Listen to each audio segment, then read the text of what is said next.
the guy who got shot in his car by a police officer in front of his girlfriend and baby. And I was in all of these sort of race conversations, and I ended up writing a post that night, just sitting on my front porch on my phone as a comment initially, but then I posted it that was essentially saying, I am a racist. And I have no problem admitting that because I don't see it as a personal problem, it is a societal problem. Talking about my own experiences as a white person and my own privilege, and talking about the conversations that have sort of unearthed that and the shame processes that I've been through, and sort of learning to see that and the layers that I can't ever see until I do, and then the moment I see it, like, there's shame, and just this is our process. And the question isn't, are you a racist? If you're white in America, it's to what extent are you contributing to or helping to dismantle racism in America today.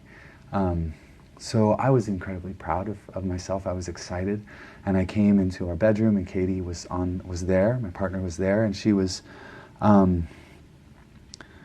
upset, and she had created a story that while I was out there, I was having a messenger conversation with another lover or another person, and so she started sharing that with me.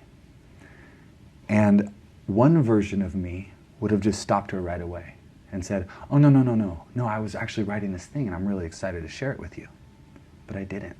I took a breath and I listened to her, and I empathized with everything she was saying. It sounds like you're feeling vulnerable, and there's some jealousy there and resentment, and there's fear, and I'm guessing that you're really wanting to feel more connected. There's desire for more communication, and I just was with her through the whole process, knowing that the story that was in her head was not true, right?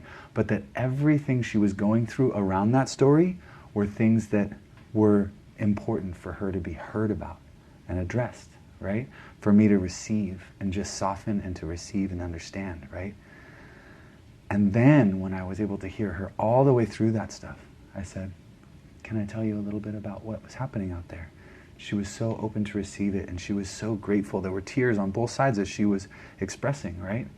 Now, there was a part of me, and I think it's a beautiful sort of inclination, which would be, oh, you're suffering because of a false belief. Let me replace your false belief, and you'll stop suffering, right?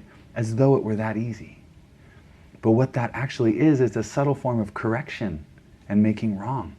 Oh, you're wrong about that in a subtle way. I'm not doing it on purpose, but you're wrong. And the fact that I was able to not indulge that reflex in that moment was incredibly empowering. It was like I dropped through my own ego into a whole nother level, which is, I don't need you to be right about me.